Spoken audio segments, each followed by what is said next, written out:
And welcome to Spaghetti Minds. This is Mahesh Harvu. I'm here with Jim Tosone, a good friend of mine, and we are going to talk about improv. Jim is the managing director and the founder of Improv Means Business. That's pretty much it for my introduction of Jim. Why don't I give it to him so he can share who he is and what he actually does? So, Jim, take it away.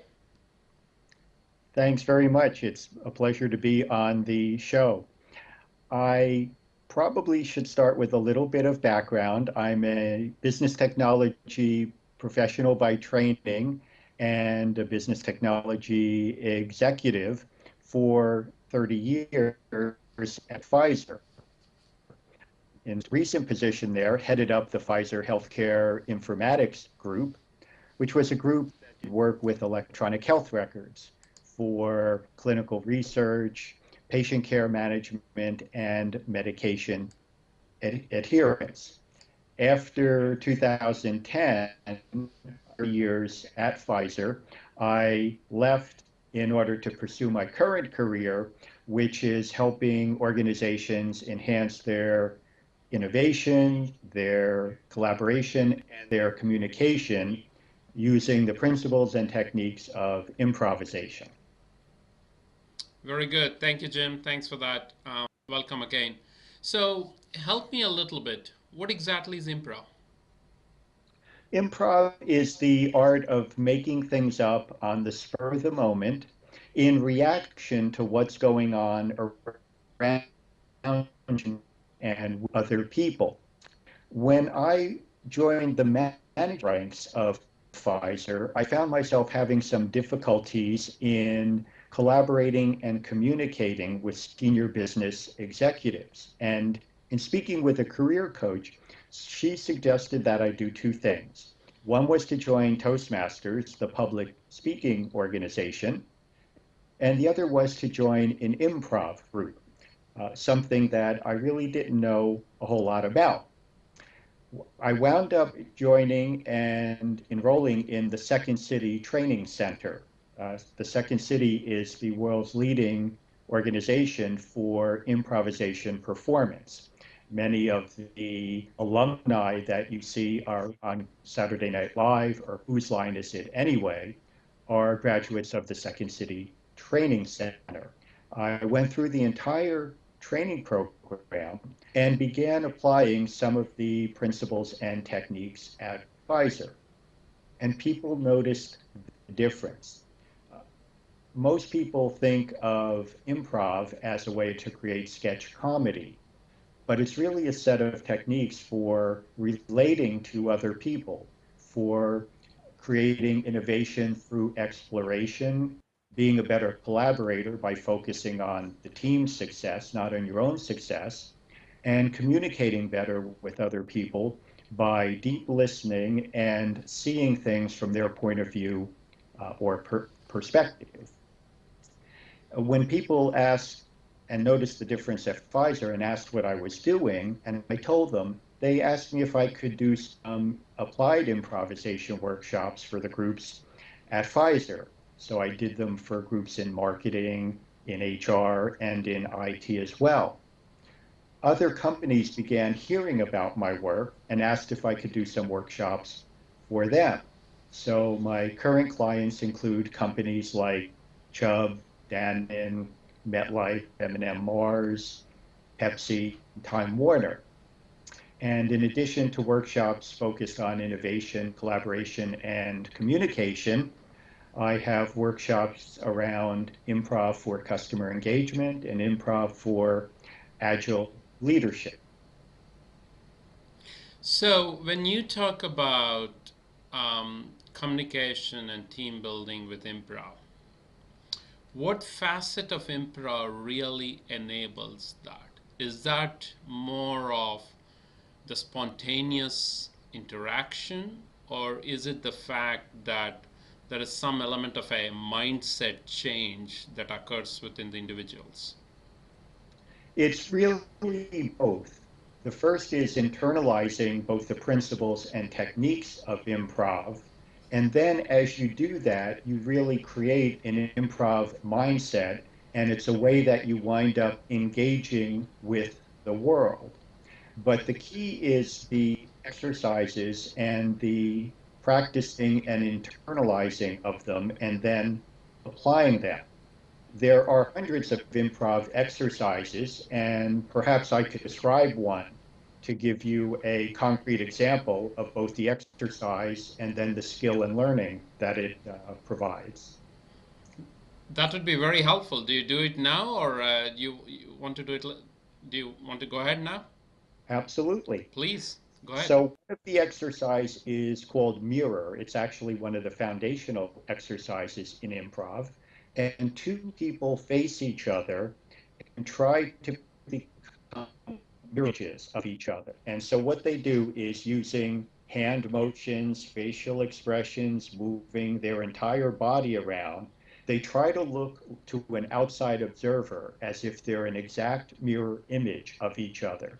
So they're very closely following and leading and imitating the motions so that you can't tell who's leading and who's following, and if there's a slight change in who's providing the lead and who's following. And there are a number of different skills that this develops. The first one is that you have to focus and concentrate very carefully on the person and the whole person. The second thing is that it helps you in determining when changes are happening in the environment. So if you see a hand moving in this direction and then it changes like this, and you're slightly lagging in following the change, this helps you become more sensitive to environmental kinds of changes. And the third way in this exercise is valuable is the transferring back and forth of the leading and following is very helpful in organizations where you might be leading on one part of a project, but be a participant on a different part of that project. And very often we intermix our leader behavior and our follower behaviors inappropriately, thereby causing some problems or conflicts on the team. So here is a great exercise. It's one of the foundational exercises of improv. If you think about young children and how we interact with them, the first kinds of things we do with them is mirror.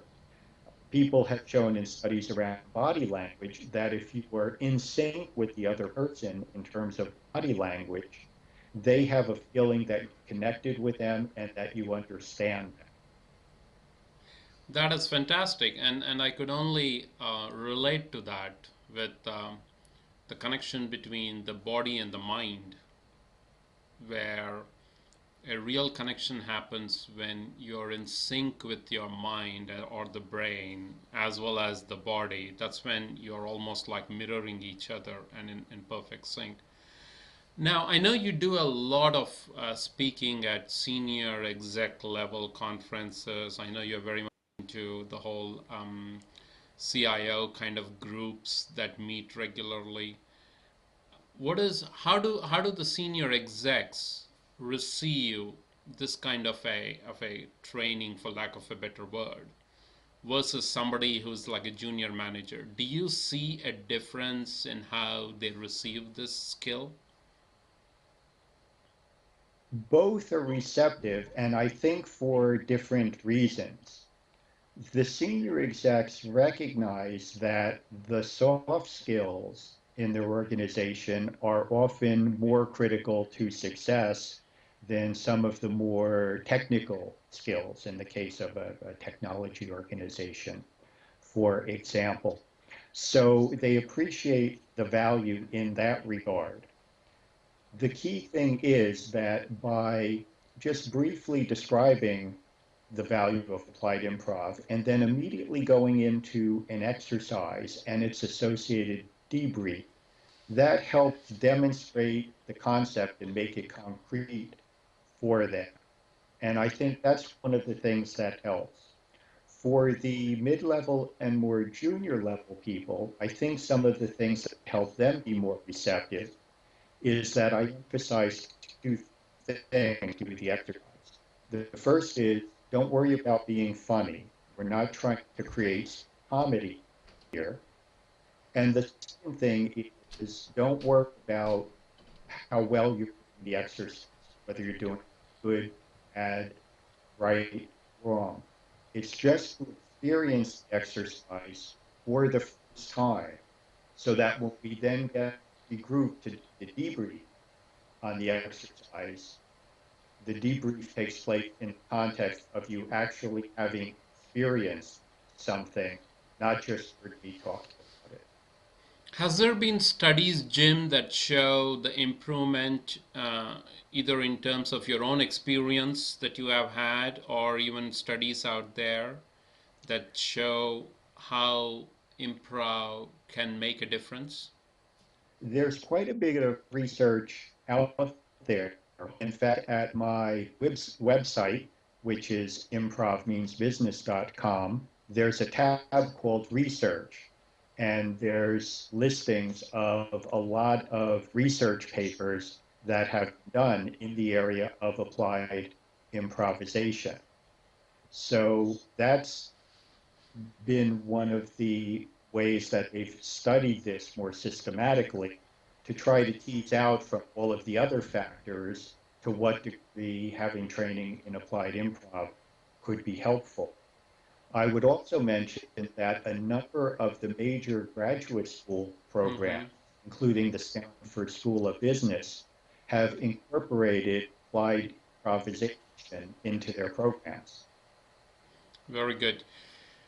There's another facet to your story. I don't know if you have realized it. I find it quite interesting and especially particularly helpful for somebody who wants to become an entrepreneur. You have had a fantastic journey in corporate life. If I remember correctly, it's like 30 years as I read on your website. And then you have moved into essentially becoming a businessman, an entrepreneur, a coach, a development guru. Um, so help me with that journey. How was the transition for you personally? And how did you cope up with the fact that you are no longer going every morning at 9 or 8 a.m. in the morning to the fantastic New York City and probably a multi-billion dollar business that you used to do for 30 years? How did you cope up with that? Well, I would say that my journey was part planned and part improvised. When I thought about my target date of 30 years of service at Pfizer, I began planning before that for what I would be doing post Pfizer. And my original plan was to do healthcare information technology consulting in the areas that I had been working in with electronic health records and personal medical care devices. So I had already created that mindset around moving from a large corporation into an entrepreneurial type environment. But part of improv is being open to and receptive to messages that you're being given. And Mm-hmm. so when the other companies started asking me if I could do some work with their organizations, I then switched my focus from going into healthcare information to continuing the work around applied improvisation. It changed my life, and so I was very passionate about it in that regard. And to the extent that I could share that experience with others and they could benefit from it in similar ways that I thought that would be something quite both useful to do as well as personally gratifying. You're one of the few individuals, Jim, whom I've come across who has actually planned what you want to do much ahead of doing it. And I think that's something that any entrepreneur who is going to watch this video or who is planning a career change or even an extension of their career, I think it's a very strong message. It's a very profound message that you had already planned for that. Absolutely. I sometimes give a talk called Your Next Career. And when I was planning for my next career, I was doing things around, I thought I would be doing some writing and public speaking, for example. So I was getting involved in some writing for newspapers, for magazines, and doing a book as well. And one of the things I learned was that preparing for your next career, you develop skills and knowledge, networks, and contacts that can help you be successful in your current career. So there's kind of a twofold value to planning for your next career. That's definitely good. Very profound. Very profound.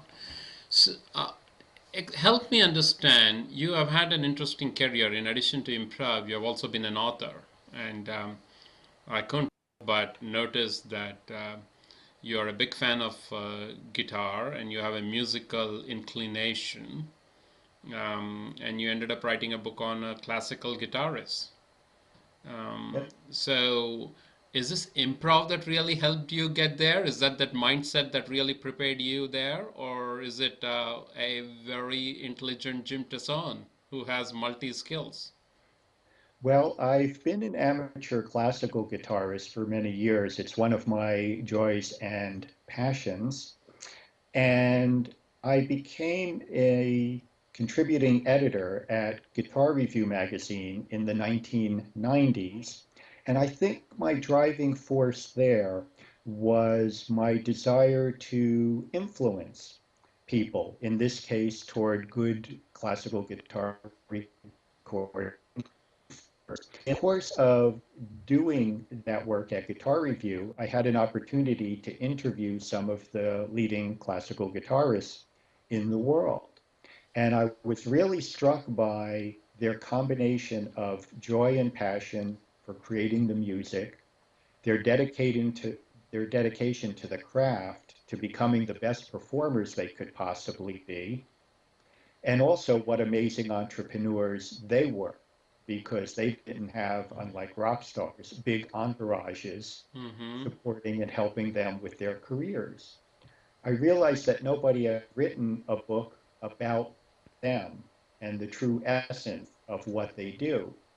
And I felt that could be my contribution to the classical guitar. So I wrote the book, Classical Guitarist Conversations. It's been through several printings and it's sold fairly well. And recently came out as a Kindle edition and a Google ebook, and will soon be available as an iBook. Where can folks find this book if they wanted to buy one? The easiest place is Amazon for both the print as well as the Kindle edition. And for the iPad, if you have the Kindle Reader, you can get it there, or once it becomes available native to the iBook store. Fantastic. Another facet that I learned again, researching and reading about you, is you also seem to be a constitution expert. So help us a little bit, help me a little bit about that field of yours. Sure. I was a contributor to a book that came out a couple of years ago called The Complete Idiot's Guide to the U.S. Constitution. It's part of the Complete Idiots series. Those are the orange books as opposed to the yellow for dummies Mm-hmm. series. And I've always been interested in governance and frameworks in general. And the Constitution is a document that has survived for 225 years. It's 4,400 words long.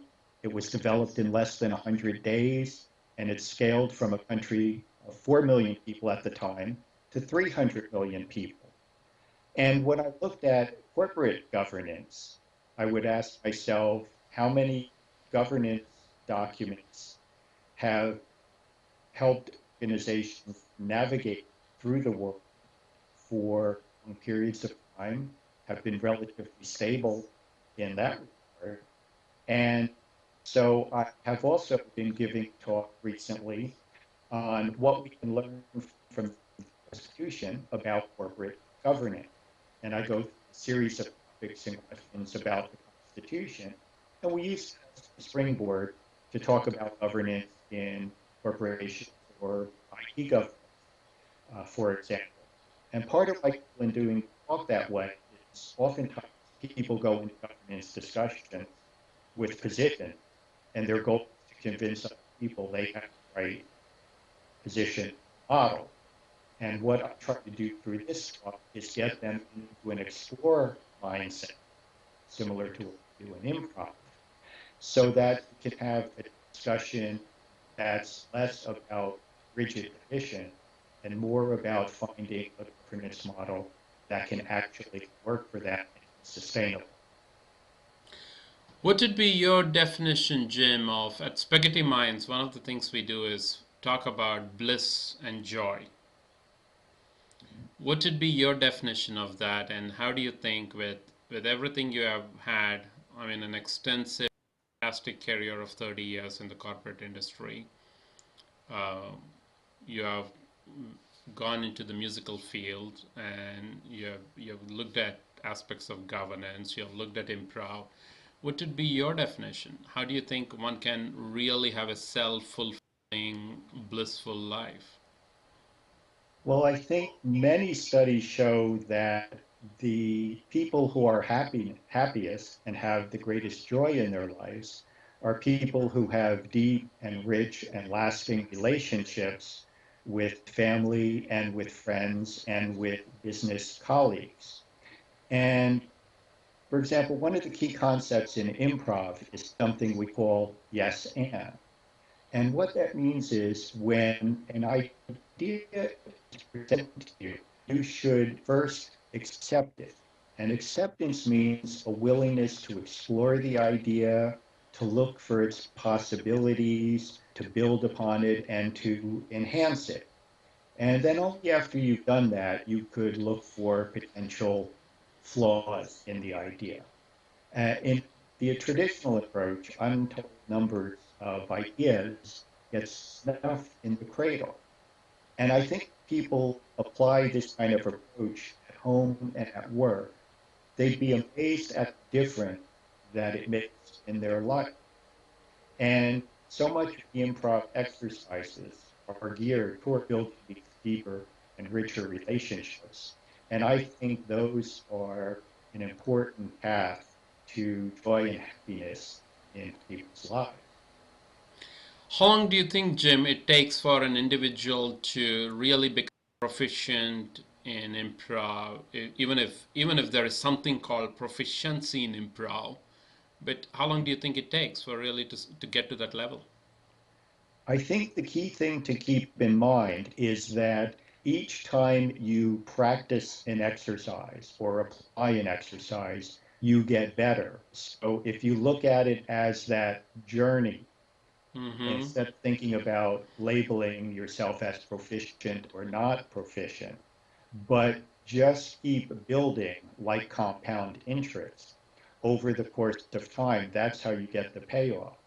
I think the important thing about your question is the fact that one of the things that separates performers from business people is that performers rehearse. Mm. They spend 10% of their time on stage or in the recording studio, but they may spend 90% of their time. And business executives are often telling their people, you have to think outside of the box, be a better team player, communicate better, but they never give them the tools and the time to practice and internalize these kinds of behaviors. The improv exercises that I provide in the workshops can be practiced with family and friends. They can be done as warm-up exercises with colleagues at work. So some of the innovation-based exercises can be practiced or before a brainstorming session. You can do some of the collaboration and teamwork exercises when bringing a new team together instead of just doing the random icebreaker. You have something that actually has technological value as a building exercise. And so that's key to it. You get a bit better. And once you get to the 10,000 hours that Malcolm Gladwell talks about, you at least have a foundation for doing something truly wonderful. So where can somebody reach out if they want to seek your services or get you engaged within their organization? Mm, where can somebody find you? Well, they can find me on LinkedIn, and it's Jim Tosone, Tosone. They can also visit my website, improvmeansbusiness.com, and that's IMPROV, means business, all one word. Very good, Jim. Jim, it's been a pleasure. It's been a pleasure to have you and speak with you and learn more about improv. I'm hoping I, folks find this useful. Thank you. I also wanted to mention one other thing relating to spaghetti minds, and that is since I'm Italian American, I spent a good portion of my childhood eating spaghetti, so I consider that I am a spaghetti mind both figuratively and literally. You're so kind and so funny. Thank you. Thank you, Jim. I really appreciate this, and looking forward to speak with you again in a few more months or years, whatever that is. I'm definitely eager to talk to you again. That would be wonderful. Very good. Thank you, Jim. Bye for now.